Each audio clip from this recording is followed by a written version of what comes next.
बिस्मिल्लाहिर्रहमानिर्रहीम। अस्सलामु अलैकुम वरहमतुल्लाहि वबरकातुहू। आबिद्राजा चैनल की तरफ से आज मैं अपने दोस्तों को रसूलुल्लाह सल्लल्लाहु अलैहि वसल्लम का एक फरमान बताऊंगा।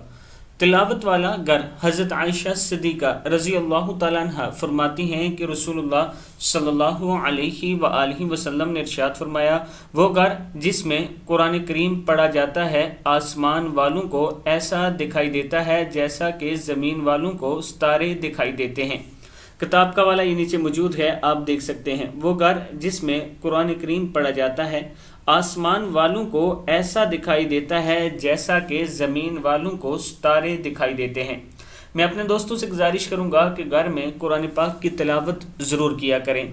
अल्लाह ताला हम सबको कुरान पाक को पढ़ने और समझने की तौफीक अता फरमाए। इसके साथ मैं अपने दोस्तों से गुजारिश करूंगा कि रमज़ान शरीफ में गरीब लोगों में राशन तकसीम करने का सिलसिला शुरू है। अल्हम्दुलिल्लाह पहले स्टेप में मैंने कुछ राशन तकसीम किया था, अब दूसरा शुरू हो चुका है और उसमें भी 1-2 दिन में हम तकसीम कर देंगे। इसके बाद भी कुछ फैमिलियां ऐसी होंगी जिन्हें राशन की ज़रूरत होगी। अगर आप दोस्त तावन करें तो ये मेरा व्हाट्सअप नंबर इजी पैसा और जायज़ कैश इस पर मौजूद है। इंशाअल्लाह आपका दिया हुआ माल ठीक उसी जगह इस्तेमाल होगा जिस लिए आपने दिया। अस्सलामु अलैकुम वरहमतुल्लाहि वबरकातुहू।